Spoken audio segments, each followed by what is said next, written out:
안녕하십니까. 글로벌 IPFS 뉴스를 전달하는 파이코인 인사이트 채널 파이월드 IPFS 뉴스입니다. 모건 스탠리 은행이 월가 최초로 비트코인 펀드를 출시하기로 하면서 가상자산의 주류화가 앞당겨질 것이라는 기대감이 커지고 있습니다. 비트코인 가격이 장중한 때 7천만 원대를 기록하고 있는 가운데 더 많은 기관이나 기업 투자자가 가상화폐 시장에 유입될 것이라는 전망이 나오고 있습니다. 코인 시장의 뜨거운 열기를 담아 오늘 저희 파이월드 뉴스 정확한 파이코인 소식을 전하겠습니다.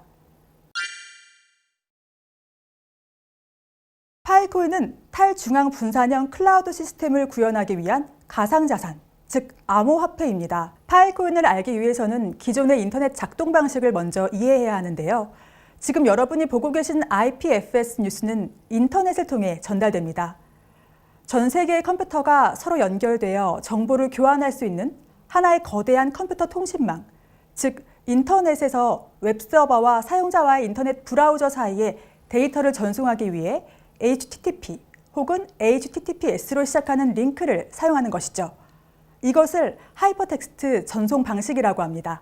하이퍼텍스트 방식은 수많은 데이터를 아마존이나 마이크로소프트 등이 운영하는 중앙 서버에 저장하여 여러 사용자를 연결합니다.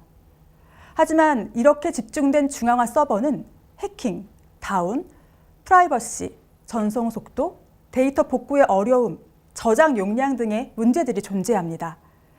예를 들어 해당 서버에 장애가 생길 경우 사용자의 불편은 말할 것도 없고 데이터가 삭제되기라도 하면 영구적으로 없어집니다. 게다가 해외 서버의 경우 그 거리만큼 느려지면서 접속이 어려운 경우까지 생깁니다. 이러한 문제를 해결하기 위한 방법이 바로 분산형 파일 시스템 IPFS입니다.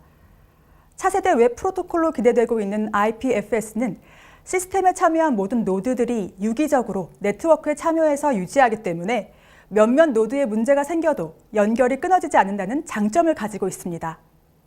또한 데이터를 IP 주소에 저장하지 않고 콘텐츠 자체에 저장하기 때문에 데이터 탐색도 쉽고 가까운 저장소부터 조회해서 모든 데이터에 빠르게 접근할 수 있습니다. 후안 베넷의 프로토콜 랩스가 IPFS를 창시한 뒤 생태계 유지를 위한 인센티브용으로 개발한 코인이 바로 파이코인입니다. 자신의 하드디스크를 온라인상에 임대해서 데이터를 저장해주거나 배포해주면 그에 대한 보상으로 파이코인을 받게 되는 것입니다. 개인은 파이코인을 사용해서 제3자의 컴퓨터에 있는 하드디스크 공간을 활용, 파일을 저장, 탐색할 수 있습니다. 즉, 파이코인 네트워크에서 공급자와 수요자가 데이터 저장 공간을 파이코인으로 거래하는 것입니다.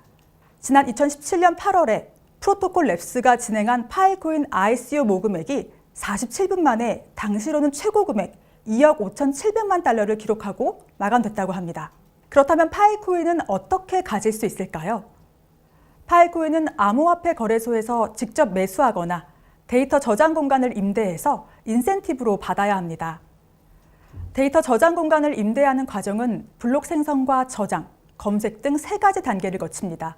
먼저 블록을 생성해야 하는데 막대한 컴퓨터 파워를 활용해서 복잡한 연산 암호를 풀고 검증된 거래가 이루어져야 블록이 생성되는 단순 파워 작업 증명인 블록체인과 달리 파이코인은 제한된 시간 안에 블록이 생성되어야 합니다. 그렇지 않으면 실패하게 되는데요. 이렇게 생성된 블록에 데이터를 저장할 공간을 확보하고 데이터를 저장한 뒤 데이터를 검색하게 되는 것입니다. 이렇게 블록을 생성하고 검색하고 저장하게 되는 단계를 거치면 이에 대한 보상, 즉 인센티브로 파이코인을 받게 됩니다. 현재 시범적으로 구글과 아마존, 넷플릭스 등에서 IPFS를 일부 사용하고 있으며 세계 38억 명의 인터넷 인구가 운영하는 회사들이 클라우드 서버 사용이나 인터넷에 관련된 검색을 할 때 결제용으로 사용되는 코인이기 때문에 많은 파이코인에 대한 기대가 더 커질 것으로 예상됩니다. 지금까지 IPFS 파이코인 뉴스를 분석해드린 임지호였습니다.